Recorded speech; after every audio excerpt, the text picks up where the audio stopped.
What is now under threat is that the David Cameron's government, the present government, have threatened in their manifesto, and I dare say beyond, to tear up the Human Rights Act and produce a British Bill of Rights. And they've said that they are going to review whether we should go on being party to the European Convention on Human Rights. That pleases pseudo democracies, dictators, for example, Russia. Well, you're racing ahead like a wild horse. No, I'm going like a tortoise. Well, let's take some of your points one by one. Very well. Let us be clear about what you're saying. The Human Rights Act, which Tony Blair's government made law in, I think, 1998, it in essence incorporates the European Convention on Human Rights into British law, and you were a huge fan and one of the architects of doing that. Yes.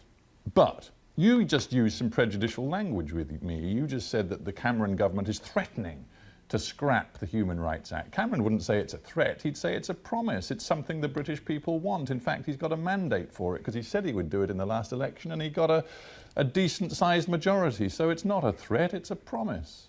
Well, it's a promise which is also a threat, because the threat is to replace, he says he wants to well, we don't actually know what he said, because they haven't yet come clean as to what they propose.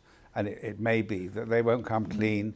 Well, I'll tell you, let me put some of his words into my mouth. He said before the election, and this is what the British people voted on, he said, let me put it very clearly. We do not require instruction from judges in Strasbourg.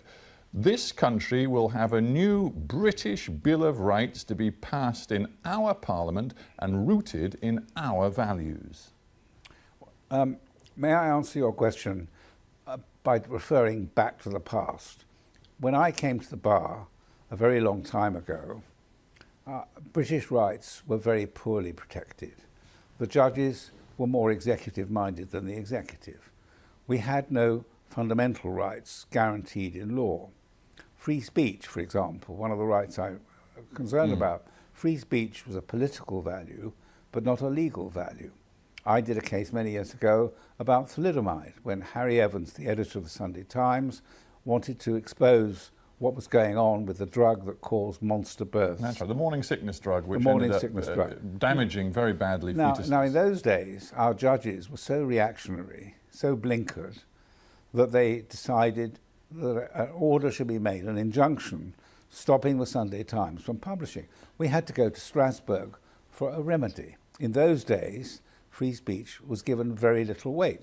The same was true of privacy, of liberty, of all the other rights. But the government's counter-argument is that in recent years, the European Court, first of all, has been trying to expand its remit, quote-unquote, becoming a living institution, by expanding its interpretations of the European Convention on Human Rights. And second of all, in particular instances, particularly in cases of extremism and terrorism, the court has consistently blocked the British government securing the interests of the British people by deporting suspected extremists. And that, according to the Cameron government, is just not acceptable. Nor is it true. Nor is it true. I mean, it depends on your values.